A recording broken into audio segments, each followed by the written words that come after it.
God Almighty. Now, what is superstition?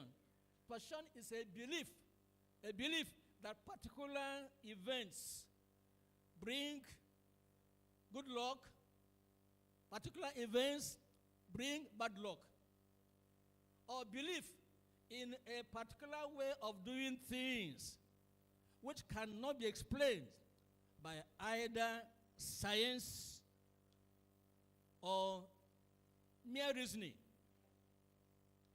People do it because that is their way of doing it. Look at this example in Acts chapter 17. Acts 17, here Paul the apostle has this to say that will explain what tradition, superstition is all about.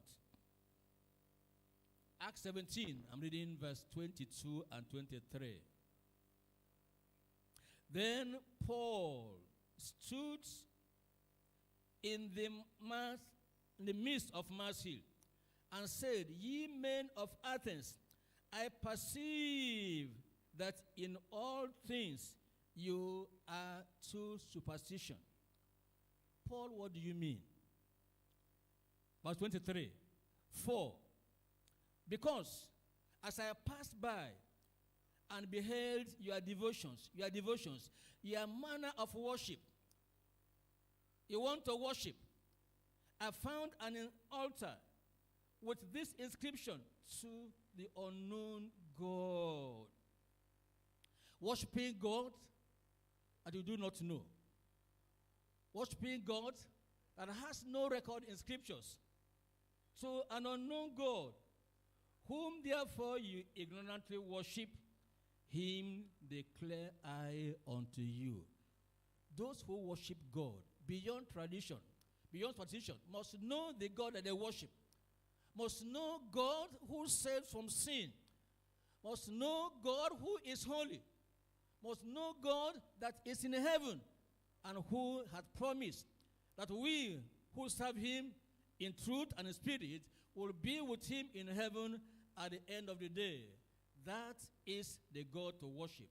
And anything contrary, that is what we should fight against, and we must fight and win in Jesus' name.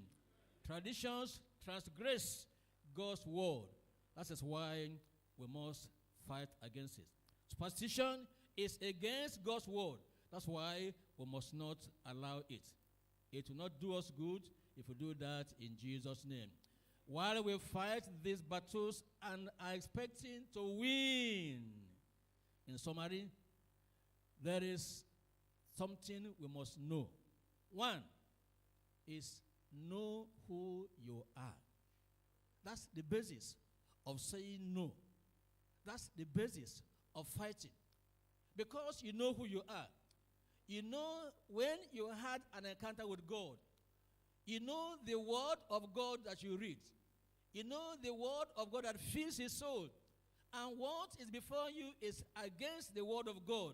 Because you are a Christian, you are saying no. Others may, I cannot, and I will not in Jesus' name. That's why you fight. Number two, you must know God. Know God and his word. When you know yourself and you know God and his word, then you have a reason to fight, and you are fighting with an assurance you are going to win in the battle of life in Jesus' name. Number two now, Christians loosening from bondage through forgiveness and worship. Bondage in itself makes fighting to win an impossibility. When you are in bondage of any kind, bondage on your waist, bondage on your hands, bondage on your neck, bondage anywhere, you are held captive. You are fighting and you have no assurance you are going to win. In fact, you cannot win unless you are loosed from your bondage. 3 points here. 1, loose thyself from captivity. That's a command. Number 2, loosed by the Lord without cost. Number 3, looking unto the Lord after the cure. Looking unto the Lord after the cure. Number 1, lose thyself from captivity. In Isaiah chapter 52, I'm reading there verse 1 and verse 2. Isaiah 52, verse 1 and verse 2. Awake, awake, put on thy strength, O Zion. Put on thy beautiful garments, O Jerusalem, the holy city. For henceforth there shall no more come into thee the uncircumcised and the unclean. Shake thyself from the dust. Arise and sit down, O Jerusalem. Loose thyself from the bands of thy neck, O captive daughter of Zion. When you were born again, but because you heard the voice of the Lord. Come unto me, all ye that labor and are heavy laden. The weight of sin was on you. You were held in bondage by sin. But then you arose. You went forward. You answered altar call. And you became a Christian. And Jesus said in that same chapter 11 of Matthew's Gospel, verse 29 and 30. He said, take on you. Now you have come. Take upon you my yoke. Put on your neck my yoke. And let us walk together. There are some who remove the yoke of the Lord on their neck. And removing the yoke of the Lord on your neck is to take on you the yoke of the world. The yoke of bondage. Bondage to sin, bondage to Satan, and you are the one who put it on yourself. You are the one to lose yourself. And when you awake and you want to be strong again, strong to withstand the enemy, strong to fight in the battle of the Lord, you will put on your beautiful garments, the garment of righteousness. Righteousness and holiness, that is what guarantees victory in the battles of this life. And when that is done, then you are set for the battle and you are going to fight to win. And the Lord will make you to win in the battles of life in Jesus' name. James chapter 3. Look at verse 17 and 18.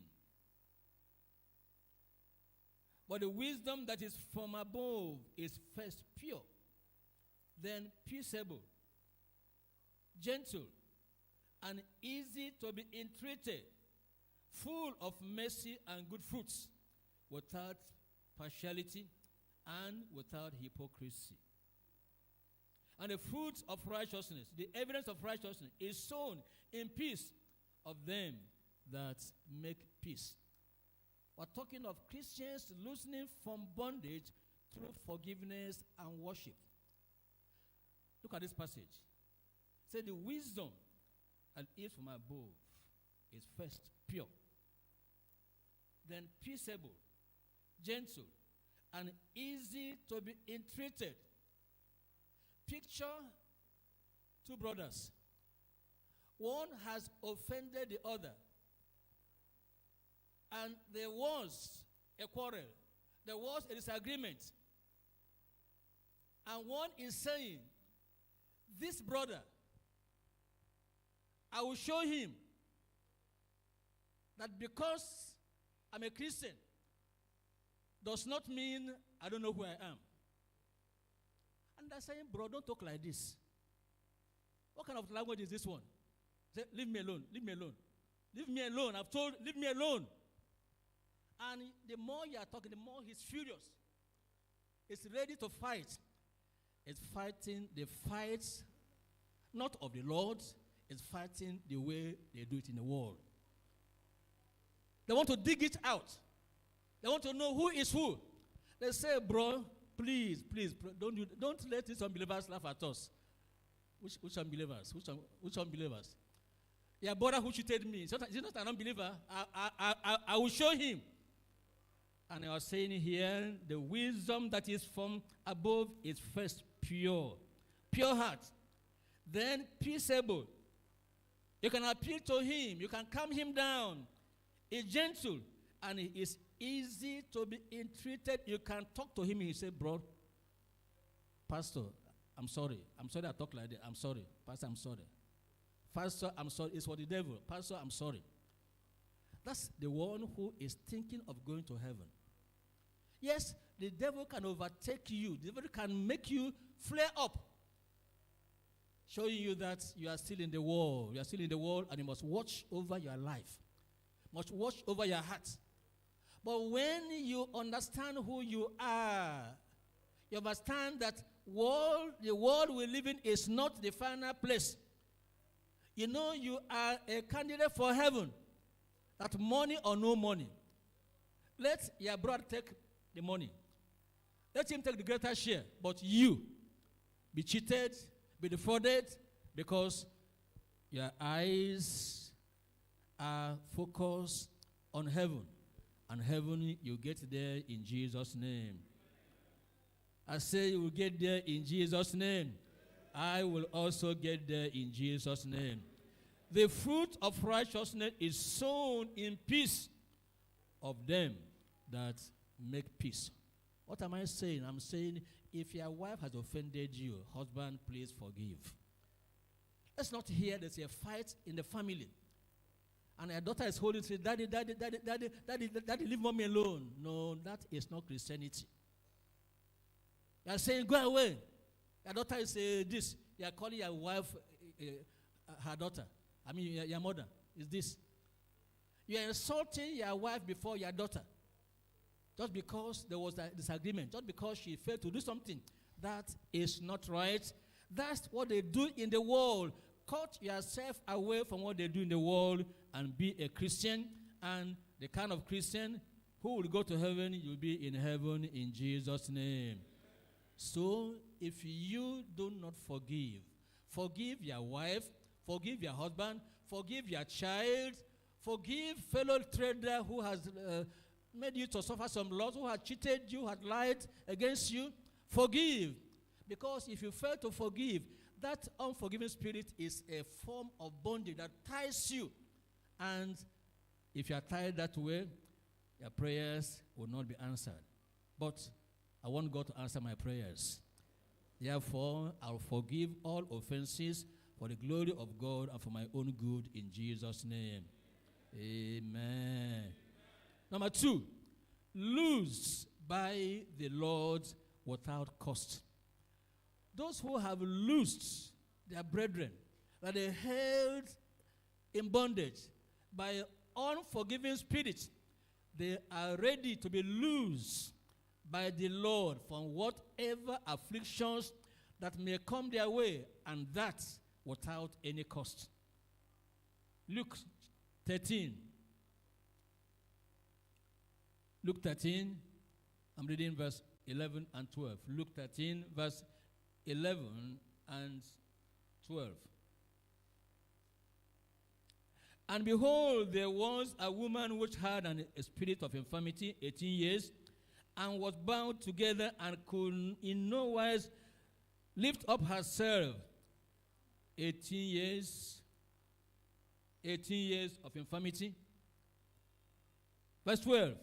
And when Jesus saw her, he called her to him and said unto her, Woman, thou art loose from thine infirmity.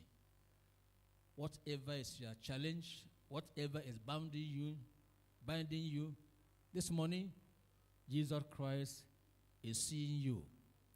Where you are, he's seeing you. And what he said to this woman is saying to do. Thou art loosed. Thou art loosed. I said, thou art loosed. You are loosed from your infirmity in Jesus' name. Only by that word, believe that word, hold to that word, and you are loosed from every infirmity upon you in your family in Jesus' name. Now, after that has been done, look at this in Isaiah 45. That's point number 3 now. Looking unto the Lord after the cure. Isaiah 45, verse 22.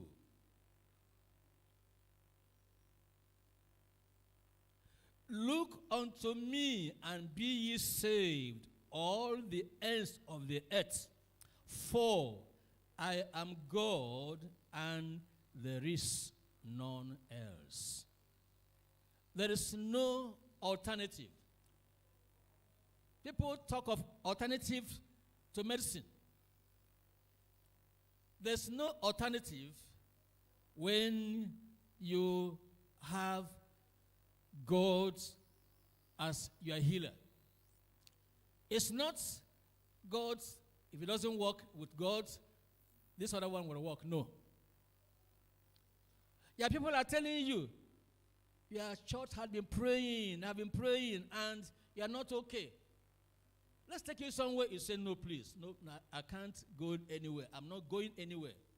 Because you are looking unto Jesus. Look unto me and be ye saved. Saved from sin. Saved from satanic operations. Saved from every and any kind of bondage. If you are in Christ, look on him, and you are saved and totally saved. All the ends of the earth. For I am God, and there is none else. There's none to compare or to compete with the Lord. The Lord should be your final port of call, and he will heal you of every infirmity at all time in Jesus' name. Amen. John chapter 5, look at verse 13 to 15. John chapter 5, verse 13 to 15.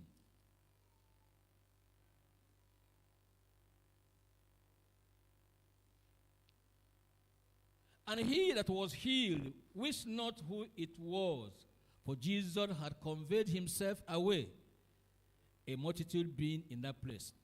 Afterward, Jesus findeth him in the temple, and said unto him, Behold, thou art made whole. Sin no more, lest a worse thing come unto thee. You have been healed. I say you have been healed. And that without any cost. The way to go to after healing is the house of God. The place to stay and give testimony after healing is in the house of God. That is where to be. And that's where this man was found by the Lord. And it says, stay where you are. Sin no more. Otherwise, a worse thing is going to come on you. Those who get healed and they do not remain with the word of God. They get healed, but they do not dig deep into the word of God to know how to live their life, how to conduct their life, so that they will be in the good book of the Lord. They wander away. They go to the village without even telling their pastor. They go to the village and they join them in all they are doing, then all their traditions and their superstitious practices. They are digging their own grave by so doing, but the Lord says, after you have been healed, although it costs you nothing, that healing is not too common. Don't despise what God has done, because it didn't cost you anything.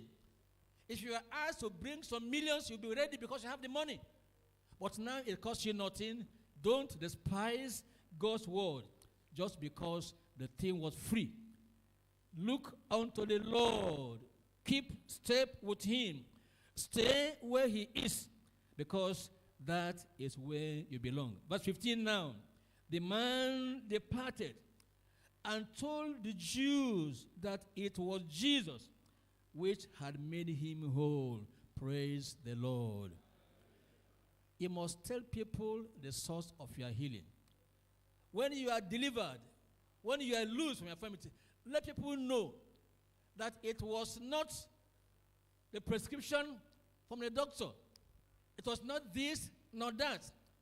It has been there until you encountered the Lord, and it was the Lord that has set you free. And that's the reason why you have made up your mind that come what may, you are going to be with the Lord, and you'll be with him until the end of your life, in Jesus' name. Amen. Therefore, in Hebrews chapter 10, Hebrews 10,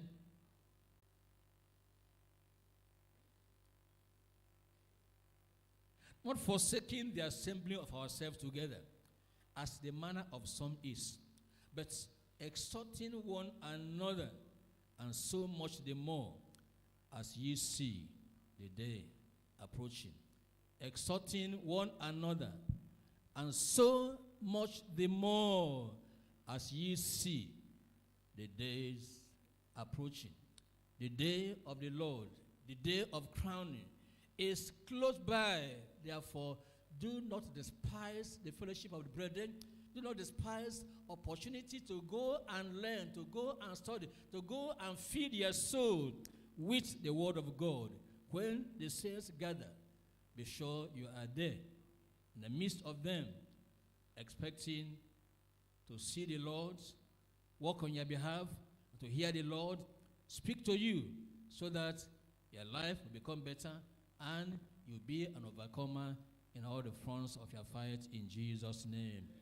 Now, point number 3, our crowning and the loading with benefits through faith in the word. We fight, yes, in this life. At the end of the fight, there is a crown, the crown of righteousness, the crown of rejoicing, waiting for the saints at the ends of life. But while we're here on earth, before the crowning day comes, we're here on earth, and the Lord had promised something unto us in Psalm 68. Psalm 68, I'm reading there, verse 19. Psalm 68, verse 19. Blessed be the Lord, who daily loaded us with benefits, even the God of our salvation. Amen. Blessed be the Lord. The Lord deserves our worship. The Lord deserves our praise. Because as we worship him on a daily basis, as we make every day of our life a day to worship the Lord, a day to sing his praise, a day to offer thanks unto him, no matter what we are going through, on the same daily basis, the promise is, and this will be experienced, that on a daily basis, we are loaded with benefits coming from the Lord, in Jesus' name. Amen. 3 points we're looking at here. Number 1, the prosperity of our souls by feeding on God's word. The prosperity of our souls by feeding on God's word. That's before the crowning day. Number 2, purposeful service and fruitfulness through gospel witness. Purposeful service and fruitfulness through gospel witness. And number 3, our progress as saints through faith and grace for warfare. In life, the warfare is a constant.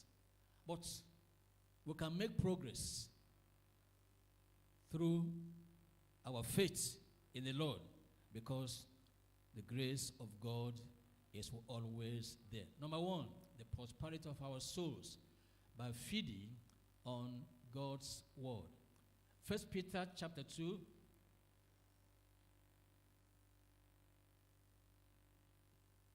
I'm reading there verse 2.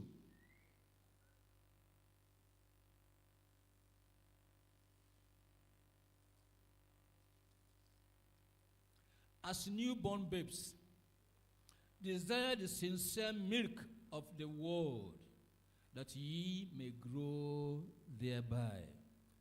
You are born again. You are a babe in the Lord after you are born again.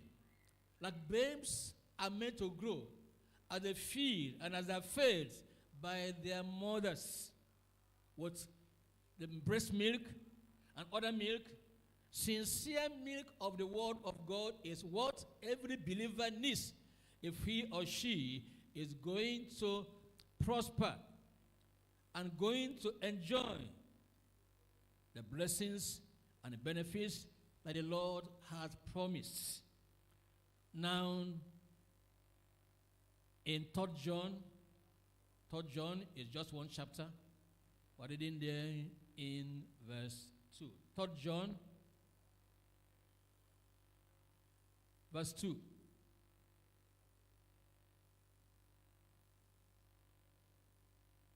Beloved, I wish above all things that thou mayest prosper and be in health, even as thy soul prospereth. The prosperity of our souls through the feeding on God's word, making our souls, our innermost being, what makes us live the Christian life when the soul prospers, is on that as the word commands, your Christian life will be above reproach. And that is the man, the woman, the boy, the girl, the child of God that the Lord is saying is health. Merely to please ourselves, to do things that profit us. The Lord has healed us, and the Lord heals us.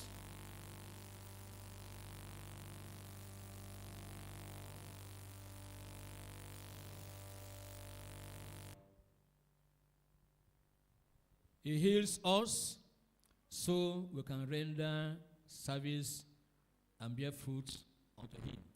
Exodus 23. Exodus 23. I'm reading there, verse 25 to 27. And ye shall serve the Lord your God. Amen. Ye have been saved, so you can serve the Lord your God. And he shall bless thy bread and thy water. Any amen there? Yes. Service will give rise to the blessing of the Lord. Blessing our bread, making sure we have enough food to eat, making sure we have water enough, pure water, clean water to drink. Good food with clean water will keep our body in good health. Remember, in the past few weeks now, our GS have been talking about the need for us to eat the right kind of food. Everything is not just prayer. If you are eating the wrong food and you are praying because now you are afflicted, God will answer your prayers, no doubt. But after your prayers are answered, go and eat the right food that will keep your body healthy. And in good health, you'll be able to serve the Lord till old age in Jesus' name, midst of thee. You see the connection. There's bread that the Lord gives to you. They are young, nor be barren in thy land. Amen. The number of thy days I will fulfill. the number of thy days I will fulfill.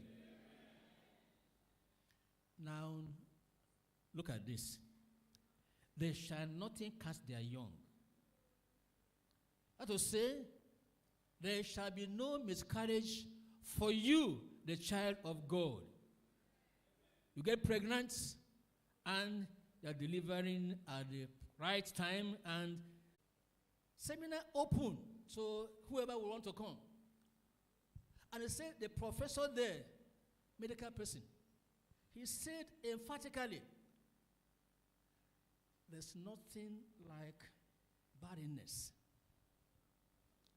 What he meant was this, that those who say they are barren, it is because they have not done what they should do. And he says some things I don't want to say here now. But what we're saying is that if a human being can say this with a measure of certainty, why are believers embracing barrenness and are saying it is all over? In fact, they say that nothing. There is something. Because God is there. Amen. As long as God is there, the word of God cannot be broken. That's why some of us, some of you, I should say, who have been waiting, parents waiting over the years, waiting for the time of the Lord to visit you. I want to assure you, the Lord will visit you in Jesus' name. But please, there's nothing sinful in going to practitioners, in going to check up. What is wrong? What is the matter? Why is it this way? They are there. I've said it before, I'll say it again. Many years ago, we were taught that we do not see doctors as devils. Neither do we use doctors to replace our God. I say it again. Do not see doctors as people who just want to take your money. And they tell you this, they say, no, it's not my portion. Which one is your portion? You will not take counsel. People are saying, do you eat this way? I say, not my portion. And not your portion, I agree with you, but your portion must be in line with the word of God. Let's hear the voice of the Spirit. Let's undergo necessary investigations, because it does not mean you are no longer a Christian. A number of people have said it all over and again. People have, their works are over. Yes. Somebody can challenge that. But I want to say that we should do what the Bible does not go against, so that we'll fulfill our days. You are eating the wrong food. Every food is not good for you. You must know the food that is good for you. And that one is with science. That one is with nutritionists. And if you keep away from the expert, you say, no, I eat anything. I'm a Christian, I eat anything. Well, when you eat anything, you are going contrary to the word of God. Not a medical doctor, but I know that these things we're saying are in the word of God. So, bread, the right bread from heaven, from God, approved by him, and water will go along with the taking away of sickness from you and with taking away of barrenness, even as we will find it revealed in the word of God. Let us be wise. Let us not behave as if it is the preachers, it is we, your pastors, who are telling you not to do the right thing. It is not me. It's not any pastor. The pastors are saying, read the word of God with understanding. When you are in doubt, please ask questions. Ask questions. Don't read the word of God and just say it's not my portion. A wife is saying, darling, let's go. Say, no. If you want to go, you can go. If you want to go, you can go. And doctors are saying, I can't see you without your husband. I must see you with your husband. And they say, well, it's not my portion. This has caused problem in home. Problem in home. Problem should not be. We'll obey the word of God, and it's going to be well with us in Jesus' name. Purposeful service and fruitfulness through gospel witness. Be in the right frame of mind and of health that will enable you to render fruitful service unto the Lord, is that you are weak because you have fasted. You have fasted. Fasted and fasted. And yet, what you are fasting about, God has not said, without fasting, He cannot heal you. He said, this kind, not every kind. This kind goeth not out, but by prayer and fasting. When fasting is necessary, please fast. Please fast. But you must know what you are fasting for. You must know what you are asking from God. This is why I'm fasting. I'm not fasting for fasting's sake. You may fast because you want your ministry to flourish. A good reason to fast. Good reason to fast. You want prosperous ministry. You want to bear more fruit. Good reason to fast. You may want to fast because you are asking this from the Lord. But do not fast and endanger your health. Some have fasted and they fainted fasting. God forbid. I say God forbid. I say God forbid. Well, I also fast. Don't think I'm against fasting. I'm only saying let us fast according to the scriptures. That's what we call God's chosen fast. God's chosen fast. Don't think I'm digressing. I'm not digressing. There are things we must clear because it is time to serve the Lord. If we're not serving the Lord, just because we're weak, not because we're ignorant, it will be our fault if we fail to let you know. Isaiah 58. Isaiah 58 from verse 1. Cry aloud, spare not, lift up thy voice like a trumpet, and show my people their transgression, and the house of Jacob their sins. Yet they seek me daily, and delight to know my ways, as a nation that did righteousness, and forsook not the ordinance of their God. They ask of me the ordinances of justice. They take delight in approaching to God. Very good, very good. Wherefore, verse 3, have we fasted? They're asking, say they, and thou seest not? Wherefore, have we afflicted our soul, and thou takest no knowledge? Behold, God is now giving an answer. In the day of your fast, ye seek pleasure and exact all your labors. In the day of your fast, you seek pleasure and exact all your labors. You are fasting, but your business area is open. You are fasting, no time to pray, no time to seek the word of God, no time to read God's word, no time to seek his face. God is saying, is this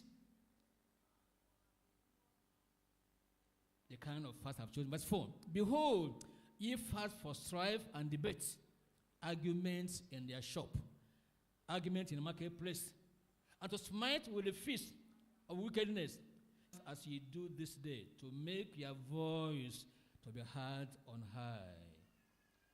Is it such a fast that I have chosen? A day for a man to afflict his soul?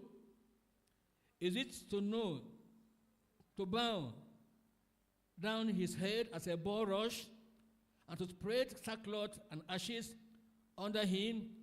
will thou call this a fast and an acceptable day to the Lord? Is not this the fast that I have chosen? To loose the bands of wickedness, to undo the heavy burdens, and to let the oppressed go free, and that ye break every yoke. And it goes on and on like that. Fasting is to make you serve the Lord, to make you be useful of the Lord, to break every yoke. Fasting should make you to be a blessing to the church of God and a blessing to your community in Jesus' name. And fasting should make you serve the Lord better. Fasting should make you bear more fruits in the service of the Lord. Fasting should make you be a dependable and diligent gospel witness. The Lord will help us so to do in Jesus' name. Amen. Now, in John chapter 15, I'm reading verse 8.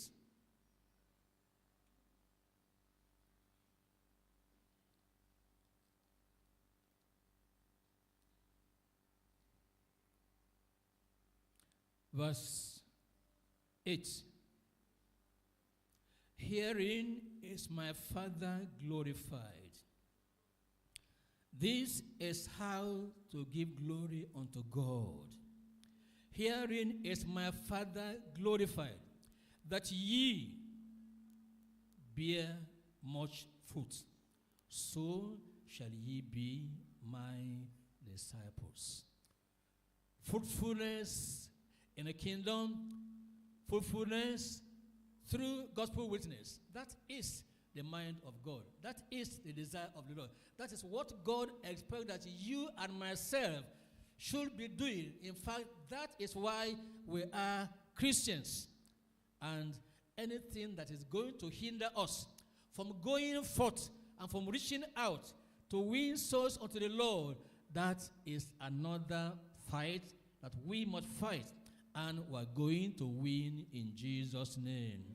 And all that we do in this life must culminate in our bearing fruits and giving glory to God by our fruit bearing in Jesus' name. And as we go on with the global crusade from month to month, we expect every one of us to be actively involved, seeking to bear fruit, seeking to draw souls unto the Lord. That is what shows we are Christians, what shows we are in the will of God and we are living for the glory of God. The Lord will help all of us together to bear fruit for his glory in Jesus' name. Amen. Now, number 3, our progress as saints. Saints of God, really believers of God, are bound to make progress in life. We must make progress. The will of God for you, for me, is that we should make progress. We should not remain where we have been all the time and all over the years. You are bearing fruit, bear much fruit. Much more fruit. That is progress according to the will of God. And progress we must make even in the midst of the battle of the Lord in Jesus' name. 2 Corinthians chapter 10. I'm reading from verse 3 down to verse 6. For though we walk in the flesh, we're putting on human flesh, we're going about, going from place to place, we're walking with the Lord as human beings. We do not war after the flesh. Although we are human beings, although we render our services unto the Lord as human beings, although we go from here to there, although we run errands for the Lord as human beings, so did Christ. Christ was here on earth as the Son of Man. He did all he did here on earth as the Son of Man, as a human being. Now he says, though we walk in the flesh. We do not war after the flesh. You walk in the flesh, walk as human beings. But when it comes to warring, when it comes to warfare, when it comes to fighting, the fight of the Lord, you are not just in the flesh. You must be in the spirit. You must ask for the infilling, the empowering by the Spirit of the Lord if you are going to fight the battle of the Lord and win, and win, and win, and win in all fronts, and win at all times. It can happen in Jesus' name. He says, I explained this to you. Verse 4, in bracket there. For the weapons of our warfare are not carnal, but mighty through God to the pulling down of strongholds. It says, let me explain what I mean. That we war after the Spirit. I'm talking about the weapons we use to fight this battle. I'm talking about the weapon that gives us victory in our fight, in our battle of life. It's not your human strength. It's not your physical strength. It's not just the strength that comes because you have eaten good food. No, it's beyond that. The strength that comes because you have fed well, but you have also fed on the word of God. And you are walking by the rule, by the law of the Spirit of God. Your eyes are on the word of God, and that is what you are basing your fight on. The word of God you feed on, that is what makes your faith to be on the increase. That's what assures you that whatever is happening, that you are going to win the battle. Amen. Goliath came before David, and he disdained him. He rubbished him. He said, am I a dog? Look at you. You small rat. Well, you're coming to me. I will do this. I will do that. But David said, you are coming to me with sword and spear and all your weapons. But I am coming to you in what? In the name of the Lord of hosts. In the name of the Lord. The name of the Lord goes along with the word of God. Those who hold on to the word of God, those who insist to live an ordered life and their ways and their wars, their battles, in line with God's word, these are the people who are going to win in the battles of life in Jesus' name. Verse 5, casting down imaginations and every high thing that exalted itself against the knowledge of God, and bringing into captivity every thought to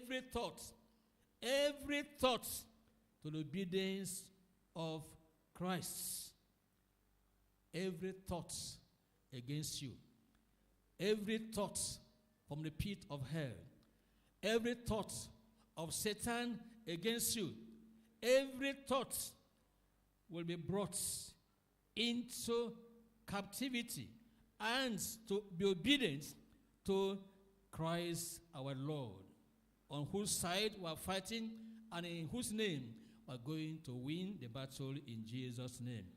And having in a readiness to revenge all disobedience when your obedience is fulfilled. Fulfilled obedience. Fulfillment in obedience. Obeying the word of God to the letter. That's what makes us to have progress. That's what makes us to look down on the enemy, because we are confident the battle of the Lord must be a battle that ends up in victory. The Lord never loses any fight, any battle, and those of us who fight on the side of the Lord and fight side by side with the Lord, we are sure to win the battle of life in Jesus' name. Hebrews chapter 6, look at verse 12. Hebrews 6, verse 12. That ye be not slothful, but followers, followers, followers, followers. The promises and patience. Faith and patience. Faith in God. Faith in God's word. That is the victory. Faith is that victory. And this morning, I challenge you and I encourage you, have faith in God. Have faith in God. Have faith in God. Luke chapter 11. Sorry, Mark 11. Mark 11, I read from verse 22 to 24. And Jesus answering said unto them, have faith in God. Have faith in God. For verily I say unto you that whosoever, an old Christian, a young Christian, female, male, youth, adult, whosoever shall say unto this mountain, a barrier before you, be thou removed, and be cast into the sea, and shall not doubt in his heart, but shall believe that those things which he says shall come to pass. Faith is believing. Faith is manifested in believing. He shall have whatsoever he said. Speaking the word only goes in line with the word of God. Goes in line with faith in God's word. Speak the word only because that word cannot be broken. God has said it, and so it is going to be. Now, in verse 24, therefore, because of what I have said, therefore, I say unto you, what things soever ye desire, the desire to make progress, the desire to have what you desire for your good, for the good of your family, for the good of the people around you, what you desire. Therefore, I say unto you, what things soever you desire. When you come to the house of God, you are coming to meet God. There must be a desire in your heart. There must be a reason why you are a Christian. Because you don't want to go to hell, yes. You want to be in heaven, yes. But before heaven comes, you want to live in this life, a life pleasing unto God. You want to live a life that you can say, I served God in my own time. I served my own generation, and now I'm going to rest. There must be something in your heart. The reason why you are a Christian, there must be a desire in your heart for which you come to the house of God. Don't come to church for coming's sake. When you are going for Bible study tomorrow, there should be a desire in you. I'm going there to learn. I want to build my faith. Don't come for coming's sake. And this morning, there must be a desire in your heart. Jesus says, what things soever you desire when you pray, without a desire in your heart. When the hour of prayer comes, you are blank. You pray as usual, and you're looking at your time. You want to go quickly, because there's no desire inside you.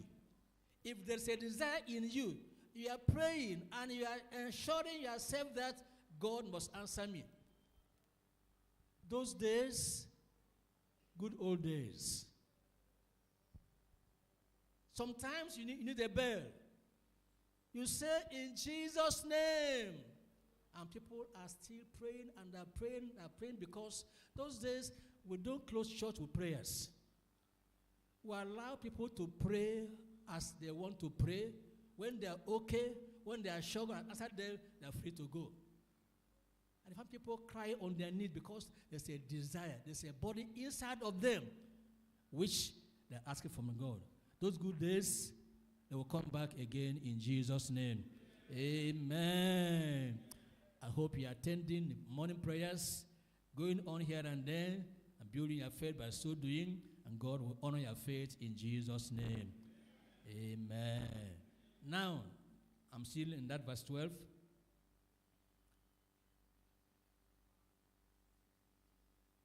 Verse 24, please, not 12. What things soever you desire when you pray. When.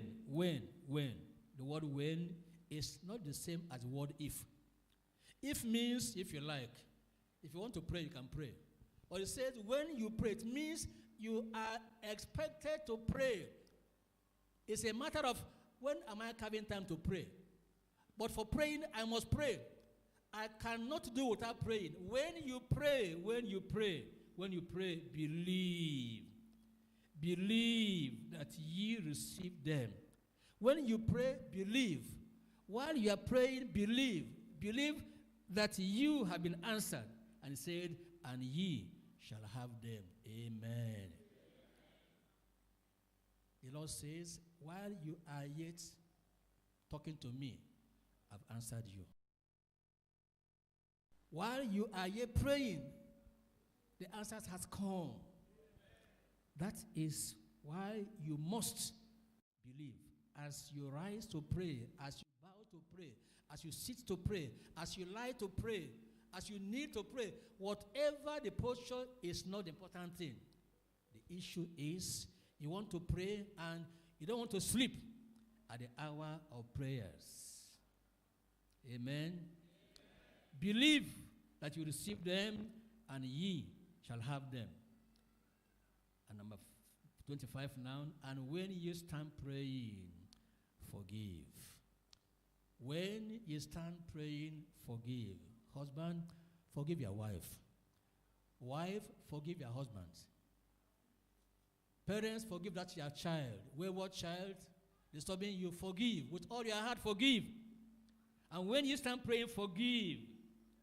If you have aught against any, that your Father also, which is in heaven, may forgive you your trespasses. Amen. We are able to get answers to prayers because our sins are forgiven. And if God has forgiven you your sin, don't tie your wife. Don't tie your husband. Don't tie your son. Don't tie your neighbor with unforgiving spirits. Release, forgive, and you are ready to receive answer from God. And this day, God will answer your prayers in Jesus' name. I say, God will answer your prayers in Jesus' name. We'll rise up now. We want to go to God in prayers. Overcomer's prayer. Want to pray like one who desires to overcome. Overcome in the battles of life. Overcome in all fronts. Whatever direction the devil comes, you are sure you are going to overcome. Because first and foremost is the battle of the Lord. You're a Christian. The battle is not yours, it is the Lord's. Therefore, you are sure to win. But don't forget, when you stand praying, forgive. True worshippers who worship God in truth and in spirit, they forgive. With all their hearts, they forgive. No grudges anywhere. No grudges against your wife. No grudges against your husband. No grudges against your father, against your mother, against your parents. No grudges against your son, your daughter. Forgive. Their parents with all your heart, forgive. Forgive that girl with all your heart. Pray for her homecoming as you forgive with all your heart. Love in your heart, forgive. Forgive. No grudges against your pastor. Pastor, no grudges against any of your members.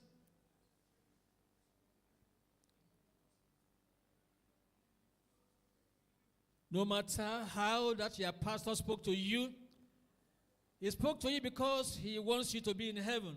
Forgive. Jesus prayed and said, Father, forgive them because they do not know what they are doing. If they knew, they would have believed, they have done it better.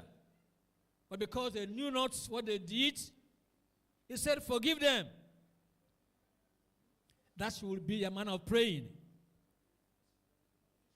The prayer of overcomers.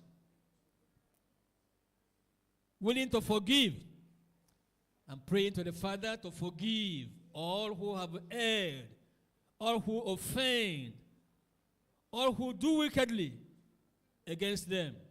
Those are overcomers.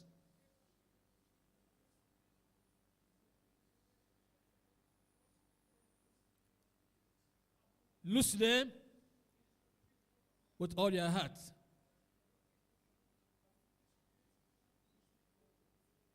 Then you are ready to be loosed from all your infirmities. God loses from infirmities.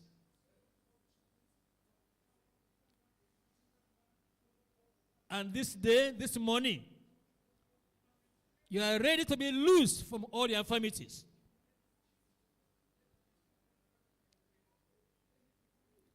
And you are loose from everything working against you.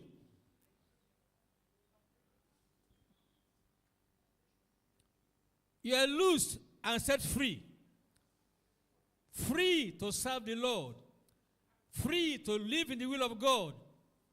Free to be a blessing to your community. Free to touch lives. That's why we're believers.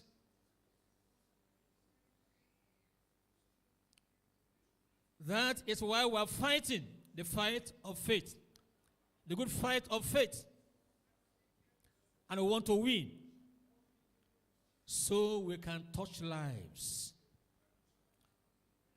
So we can recover souls in danger. Souls in the bondage of Satan. We want to recover them all. That is why we're fighting. No selfishness in battle. The battle must be for the glory of God.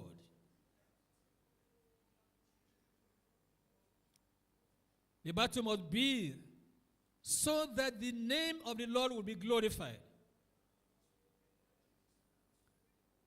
So that the Lord may reign all through the globe. Are you praying? Pray for yourself. Pray for yourself. Don't allow the devil to win the battle. He has his tricks. He has his trials. He has his temptations.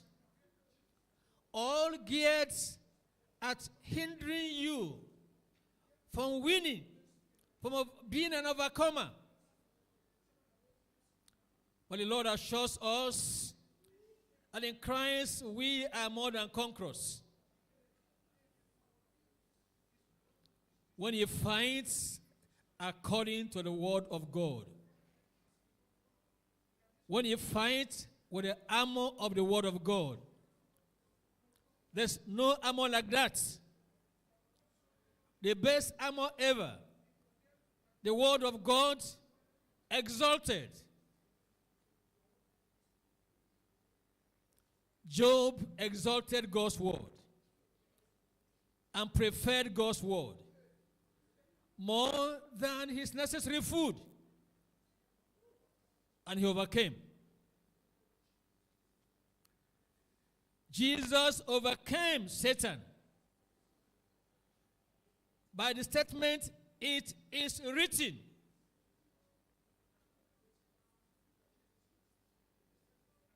He overcome. You will overcome. You will overcome by the word of your testimony. And that through the blood of the Lamb that was shed to wash away your sin, shed to wash away my sin. Whether Job, whether Jesus, whether all that have been justified in this life, it is the word of God that gives the victory.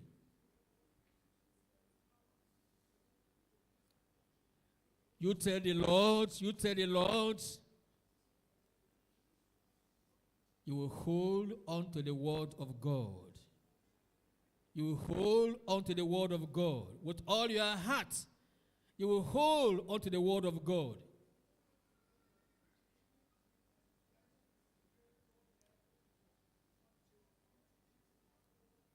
In Jesus' name we pray. In Jesus' name we pray.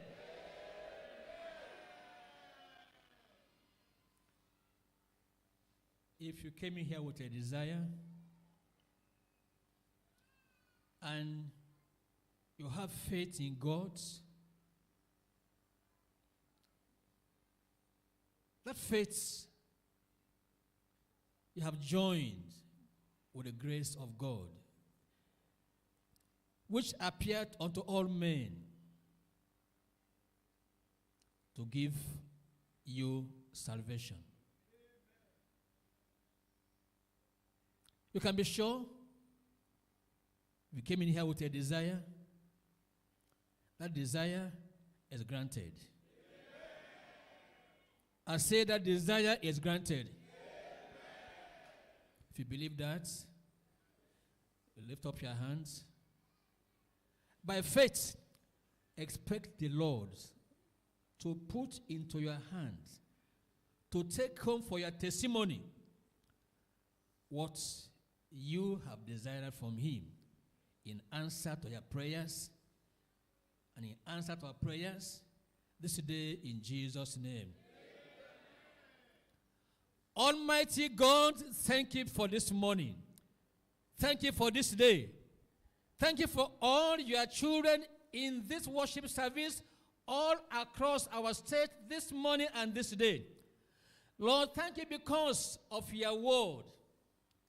Your word makes us different. Different from those who are in the world. Different from those who are religious without righteousness. And Lord, we are here this morning because of your word. And we have heard your word. Oh Lord, we believe your word. We know your word sets free. We know when we are free through your word and through the living word. Through Christ, the Savior, and the word of God manifests and dwells amongst us, Lord, all shall be well with us.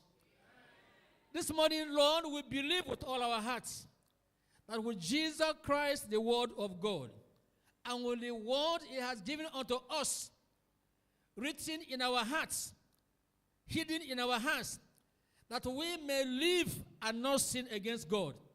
We, your children, this day, O Lord, we are laying hold on your word, and we are laying hold on the word of life. We are laying hold on the word that builds our faith. And Lord, we do believe. We believe in God.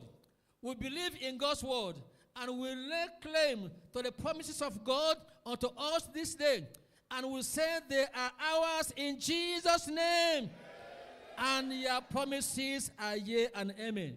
Therefore, Lord, all your people, your children, one by one, have desired of you, have prayed unto you about this very day, whatever it be, in line with your word, Lord, they are answered in Jesus' name.